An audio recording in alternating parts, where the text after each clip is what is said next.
ത്രിരാഷ്ട്ര സന്ദർശനത്തിന്റെ ഭാഗമായി ഒമാനിലെത്തിയ പ്രധാനമന്ത്രിക്ക് രാജ്യത്തെ പരമോന്നത ബഹുമതി ഓർഡർ ഓഫ് ഒമാൻ നൽകി ആദരിച്ച് സുൽത്താൻ ഹൈത്തം ബിൻ താരിഖ്. ഇരു രാജ്യങ്ങളും തമ്മിൽ സ്വതന്ത്ര വ്യാപാര കരാറിൽ ഒപ്പുവെച്ചു. ഇന്ത്യൻ സമൂഹത്തെ അഭിസംബോധന ചെയ്യുമ്പോൾ പ്രധാനമന്ത്രി മലയാളത്തിൽ സംസാരിച്ചതും കൗതുകമായി. സുഖമാണോ? और सिर्फ मलयालम नहीं, यहाँ तमिल, तेलुगु, कन्नड़ा और गुजराती बोलने वाले. ഒമാനിലെ മലയാളികൾ ഉൾപ്പെടെയുള്ള ഇന്ത്യൻ പ്രവാസി സമൂഹത്തെ അഭിസംബോധന ചെയ്യുകയായിരുന്നു പ്രധാനമന്ത്രി.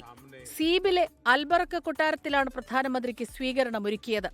രാജ്യത്തെ പരമോന്നത സിവിലിയൻ ബഹുമതി ഒമാൻ ഭരണാധികാരി സുൽത്താൻ ഹൈത്തം ബിൻ താരിഖ് പ്രധാനമന്ത്രിക്ക് സമ്മാനിച്ചു. ഇരു രാജ്യങ്ങളും തമ്മിലുള്ള സ്വതന്ത്ര വ്യാപാര കരാറിൽ നേതാക്കൾ ഒപ്പുവെച്ചു. 2 പതിറ്റാണ്ടിനിടെ ഒമാൻ മറ്റൊരു രാജ്യവുമായി ഒപ്പിടുന്ന ആദ്യ സ്വതന്ത്ര വ്യാപാര കരാറാണിത്. ഇന്ത്യയും ഒമാനും തമ്മിലുള്ള ബന്ധം നരേന്ദ്രമോദി പറഞ്ഞു. भारत ओमान पार्टनरशिप को नई दिशा देगी,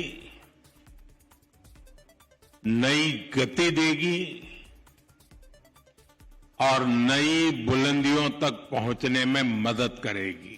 ഇരു രാജ്യങ്ങളുമായുള്ള വ്യാപാര സാമ്പത്തിക ബന്ധം ദൃഢമാക്കുമെന്നും പ്രധാനമന്ത്രി. ഇന്ത്യയും ഒമാനും തമ്മിലുള്ള നയതന്ത്ര ബന്ധത്തിന്റെ 70ാം വാർഷികം ആഘോഷിക്കുന്ന വേളയിലാണ് പ്രധാനമന്ത്രിയുടെ ഒമാൻ സന്ദർശനം. News desk 24.